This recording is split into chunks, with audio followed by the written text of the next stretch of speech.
तो बच्चों कैसे हैं आप सब। बहुत बहुत स्वागत है आपका आज की इस वीडियो में। आज का ये वीडियो क्लास 12th के बच्चों के लिए बहुत ज्यादा खास होने वाला है, क्योंकि आज की इस वीडियो में हम लोग देखने वाले हैं बच्चों क्लास 12th का जो आपका हिस्ट्री सब्जेक्ट है उसका टॉपर का आंसर शीट देखने वाले हैं। भैया ऐसा टॉपर जो होता है वो लिखता क्या है जो यार वो 100 में से 100, 80 में से 80 इतने नंबर ले आता है यार, और हम क्या लिख के आते हैं कि हमारे कम नंबर आते हैं। ठीक है, तो इस वीडियो में वो सारा का सारा जो आपका डाउट है वो क्लियर करूंगा कि भैया एक टॉपर कैसे लिखता है। और एक खास बात बताऊं आपको जो हिस्ट्री का टॉपर आंसर शीट का मतलब टॉपर आंसर शीट जो देखने को मिलेगा वो ज्यादातर इंग्लिश मीडियम में देखने को मिलेगा, लेकिन इस वीडियो में सिर्फ आपके लिए ढूंढ करके निकाला हूं हिंदी मीडियम में क्लास 12 का हिस्ट्री का टॉपर आंसर शीट, जो शायद ही किसी यूट्यूब चैनल पे आपको देखने को मिलेगा। तो बिल्कुल ध्यान से इस वीडियो को देखिएगा, और अगर आप चाहते हैं कि इसी प्रकार की वीडियोस हम आपके लिए लेकर के आते रहें तो इस वीडियो को ज्यादा से ज्यादा लाइक कीजिए। जितना ज्यादा आप इस वीडियो को लाइक करेंगे उतना ज्यादा हमारा मोटिवेशन बढ़ता है और वीडियोस को बनाने के लिए। चैनल पर अगर आप नए आ गए हैं, चैनल को सब्सक्राइब नहीं किया है तो सब्सक्राइब कर लीजिए। इसी प्रकार की वीडियोस हम आपके लिए लेकर के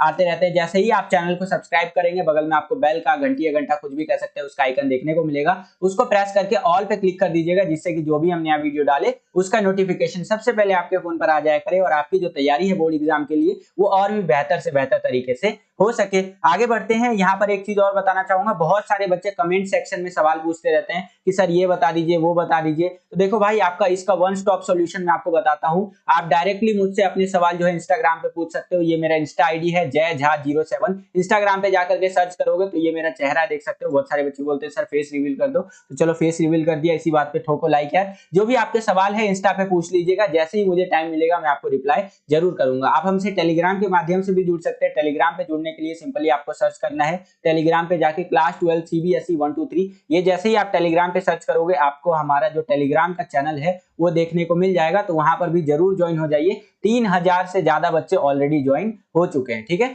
चलिए हम अपने वीडियो को शुरू करते हैं। देखिए यहाँ पर आपको देखने को मिलेगा हिस्ट्री का जो टॉपर है उसका जो आंसर शीट है उसका फर्स्ट पेज आप यहाँ पर देख सकते हो। यहाँ पर लिखा हुआ है इतिहास, यानी कि इतिहास का ये टॉपर आंसर शीट है, जाहिर सी बात है। और सीबीएसई के बारे में लिखा हुआ यहाँ पर देख सकते हो। सीबीएसई का फुल फॉर्म होता है central board of secondary education, यानी कि केंद्रीय माध्यमिक शिक्षा बोर्ड। ठीक है, तो ये फर्स्ट पेज है, एग्जाम्पल के लिए मैं आपको दिखा रहा हूँ। ठीक है, उसके आगे चले तो यहाँ पर आप देख सकते हो टॉपर ने किस प्रकार से लिखा है। ओए हो मजा आ गया। अगर मैं एक टीचर होता ना भाई, फुल में से फुल मार्क्स देता। पूछो क्यों? सबसे पहले तो बच्चे ने क्या किया है, जैसे एक क्वेश्चन यहाँ अटेंड किया है उसके बाद ये लाइनिंग इस तरह से खींच दी। अब ये लाइनिंग जैसी बच्चे ने यहाँ खींच दी तो मुझे पता चल गया कि भैया इसका आंसर यहाँ तक था और आंसर यहाँ इसका कंप्लीट हो गया। तो भैया हाँ चलो ठीक है। अभिलेख साक्ष्यों की सीमा जो है वो कोई दो सीमाएं निम्नलिखित है। पहला सीमा है भैया यहाँ पर आम जनता के जीवन सिर्फ जो है कि अंदाजा ही लगा पाता है। तो इस तरह से करके यहाँ पर बच्चे ने लिख रखा है। देखो भाई, एक चीज मैं क्लियर करना चाहूंगा, मैं हर बार बोलता हूँ आप सभी को, 85 बार बोल चुका हूँ कि आपका जो राइटिंग होना चाहिए ना वो ऐसा होना चाहिए कि एक तो आप पढ़ सको और एक जो टीचर है वो आपका राइटिंग पढ़ सके। वैसा राइटिंग आपका होना चाहिए, एकदम गोल मटोल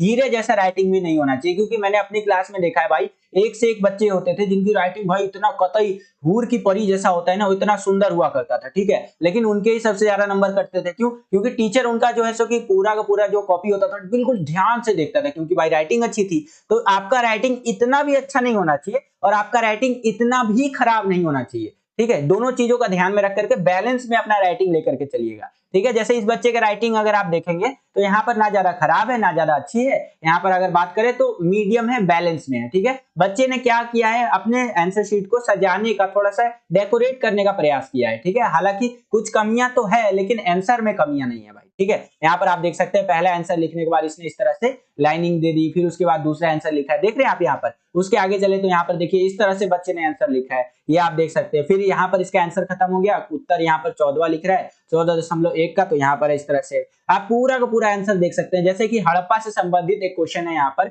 उसका आंसर इस बच्चे ने लिखा है, देख रहे हैं यहाँ पर। हड़प्पा से संबंधित क्वेश्चन का आंसर है कि पुरातत्वविदों द्वारा हड़प्पा की धार्मिक प्रथाओं के स्पष्टीकरण जो है उसमें बहुत सी समस्याएं आती है। ठीक है, क्या क्या समस्याएं आती है यहाँ पर देखिए, बहुत बड़ा आंसर लिखा है बच्चों ने। और आपको अगर पूरे का पूरा 8 में से 8 नंबर चाहिए, 3 में से 3 नंबर चाहिए, तो भाई हिस्ट्री और पॉलिटिकल ऐसा सब्जेक्ट होता है जिसमें आपको लिखना पड़ता है। जी हाँ बच्चों, ये कोई आपका जियोग्राफी, इंग्लिश, हिंदी नहीं है, यहाँ पर आपको लिखना पड़ेगा, ठीक है। और ये नहीं कि यो यो हनी सिंह के गाने लिख करके आ जाओगे तो चल जाएगा, ऐसा नहीं होता है भाई, अच्छे से लिख करके आना होता है। आपको 8 नंबर के क्वेश्चन में एक भूमिका बनानी है, एक अच्छा सा निष्कर्ष बनाना है, ठीक है। जैसे कि इस बच्चे ने यहाँ पर निष्कर्ष बना रखा है, ये आप देख सकते हैं कि उपरोक्त बिंदुओं के आधार पर हम कह सकते हैं कि हड़प्पा सभ्यता की धार्मिक प्रथाओं के बारे में स्पष्टीकरण में अभी भी कुछ समस्याएं हैं। इन समस्याओं को दूर करने के लिए अभी और जो है सो की खोज की आवश्यकता है, ताकि हड़प्पा की धार्मिक प्रथाओं के बारे में और अच्छी तरह से जान सके। देख रहे हैं कितना बढ़िया इसने निष्कर्ष लिखने का प्रयास किया है, ठीक है। इस तरह से यहाँ पर टॉपर ने लिखा है, ये टॉपर की आंसर शीट है भैया। थोड़ा सा और देखिए, यहाँ पर और भी बहुत सारी चीजें इसने लिखी है जो आपको वहां पर ध्यान में रखना है। यहाँ पर अगर आप ध्यान दें तो इस बच्चे ने आंसर लिखने के साथ साथ ना चीजों को हाईलाइट करने का प्रयास किया है। जैसे कि यहाँ पर ये पॉइंट जैसे इस बच्चे ने लिखा तो गांव से दूर रहना, इस तरह से इस चीज को हाईलाइट कर दिया, ठीक है। अगला इसने पॉइंट जब लिखा तो यहाँ पर इस चीज को हाईलाइट कर दिया, उसके बाद आने का संकेत मिलता है, ये हाईलाइट कर दिया। ये क्या है भैया, यहाँ पर ना टीचर का डायरेक्ट नजर जाएगा। मान लीजिए कि मैं टीचर हूँ और मैं चेक कर रहा हूँ, ठीक है, एक सेकेंड, हाँ। मान लीजिए कि अगर मैं आपका हिस्ट्री का जो है बोर्ड एग्जाम का कॉपी मेरे पास आया है, एग्जांपल के लिए बता रहा हूँ, तो एक कॉपी थोड़ी ना आएगा, यहाँ पर 100, 200, 300 कॉपी, बहुत सारा कॉपी आता है एक साथ, ठीक है। उसमें से क्या है कि आपका कॉपी मेरे सामने आया तो पूरा आंसर मैं नहीं पढ़ूंगा आपका, ठीक है। यहाँ पर देखूंगा, अच्छा बच्चे ने भूमिका बना रखी है, अच्छा चलो ठीक है, यहाँ पर दे दिया 1 नंबर, ठीक है। उसके आगे देखूंगा, अच्छा कुछ हाईलाइटिंग पॉइंट है, अच्छा हाँ गांव से दूर रहना, चलो ठीक है।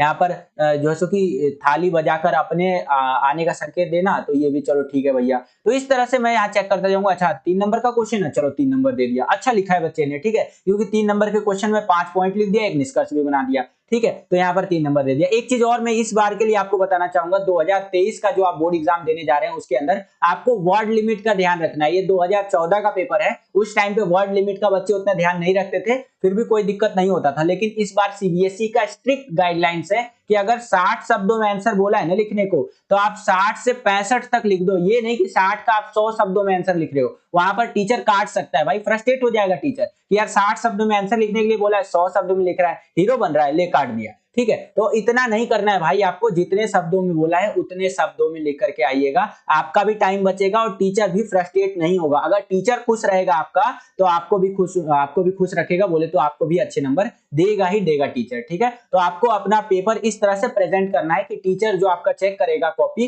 वो खुश हो सके, क्योंकि कोई भी टीचर आपका चेहरा तो देखे नहीं है, रिस्पेक्टिव जो टीचर होंगे जो आपका कॉपी चेक करेंगे वो केवल कॉपी से ही आपको जज करेंगे वहां पे, ठीक है। तो ये आप देख सकते हैं यहाँ पर बच्चे ने लिखा है। अब गांधी जी से संबंधित यहाँ पर देखिए क्वेश्चन है कि गांधी जी ने किस प्रकार से जो भारत देश के अंदर आंदोलन हुए हैं उसके अंदर महत्वपूर्ण भूमिका निभाई है, स्टार्टिंग से लेकर के एंड तक बताना है। 8 नंबर के क्वेश्चन के अंदर ज्यादातर आ जाता है, ठीक है। यहाँ पर आप देखेंगे बच्चे ने बहुत बड़ा लिखने का प्रयास किया है, ठीक है। तो आपको कोशिश करना है ज्यादा से ज्यादा लिखने का, लेकिन वर्ड लिमिट का भी ध्यान रख लेना भाई, ठीक है। यहाँ पर आपको कम भी लिख करके नहीं आना है और बहुत ज्यादा लिख करके भी नहीं आना है, वर्ड लिमिट का खास ध्यान रखिएगा। ये देख रहे हैं कितना ज्यादा लिखा है बच्चे ने, लेकिन उस टाइम पे चल जाया करता था थोड़ा बहुत, लेकिन अब नहीं चलता है भैया। यहाँ पर पूरा स्टार्टिंग से लेकर एंड तक गांधी जी के बारे में इसने बता रखा है बच्चे ने, जैसे गांधी इरविन समझौता हो गया, ठीक है, और भारत छोड़ो आंदोलन, बहुत सारी चीजें यहाँ पर बता रखी है। लास्ट में एक निष्कर्ष भी बना दिया कि इन सब घटनाओं से हम कह सकते हैं कि स्वतंत्रता संग्राम में महात्मा गांधी की भूमिका सबसे महत्वपूर्ण थी, ठीक है। तो यहाँ पर टीचर ने क्या है, इसको फुल में से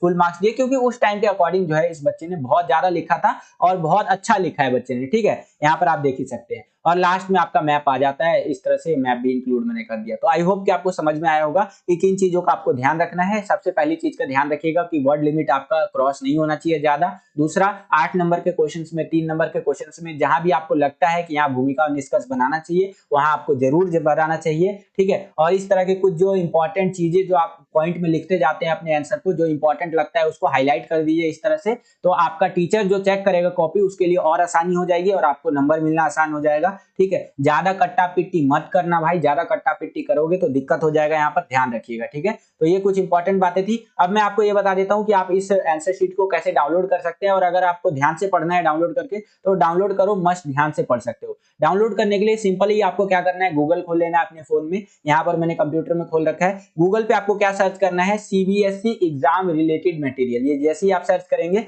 तो आपको जो है सो कि कुछ इस तरह का इंटरफेस देखने को मिलेगा। यहाँ पर ये जो पहला वाला लिंक है इस पर क्या करना है भैया, आपको क्लिक कर देना है। जैसे ही आप इस पर क्लिक करेंगे कुछ इस तरह का इंटरफेस खुल करके आ जाएगा। ये इंटरफेस खुल करके आएगा, यहाँ पर जो है सो कि क्या करना है, नीचे स्क्रॉल करना है। जैसे ही आप नीचे स्क्रॉल करेंगे तो model answer by candidate for examination 2000 जो है सो कि 14 करके 2014 का है, यहाँ पर देख सकते हैं। इस पर आप क्लिक करेंगे जो है सो कि तो आपको कुछ इस तरह का इंटरफेस देखने को मिलेगा। यहाँ पर आपको हिस्ट्री वाले पे क्लिक करना है और आपका जो आंसर शीट है वो खोल करके सामने आपको दिख जाएगा, ठीक है। वहां से डाउनलोड करके आप पढ़ सकते हैं। अगर आपको यही हिस्ट्री का आंसर शीट इंग्लिश मीडियम में डाउनलोड करना है तो कोई से भी साल का डाउनलोड कर सकते हैं। सीबीएसई जो है आंसर शीट जो है आपका इंग्लिश में ही प्रोवाइड करता है। ये पता नहीं मतलब क्या था सीबीएसई की तरफ से भाई, लेकिन अच्छा ही मानूंगा मैं तो कि 2014 का जो आंसर शीट अपलोड किया गया है उसमें से हिस्ट्री का जो आंसर शीट है वो आपका हिंदी में है, ठीक है। यहाँ पर अगर आप इसी को इंग्लिश में डाउनलोड करना चाहते हैं हिस्ट्री का आंसर शीट तो कोई से भी साल का डाउनलोड कर सकते हैं, जैसे कि model answers bye candidate for examination 2017,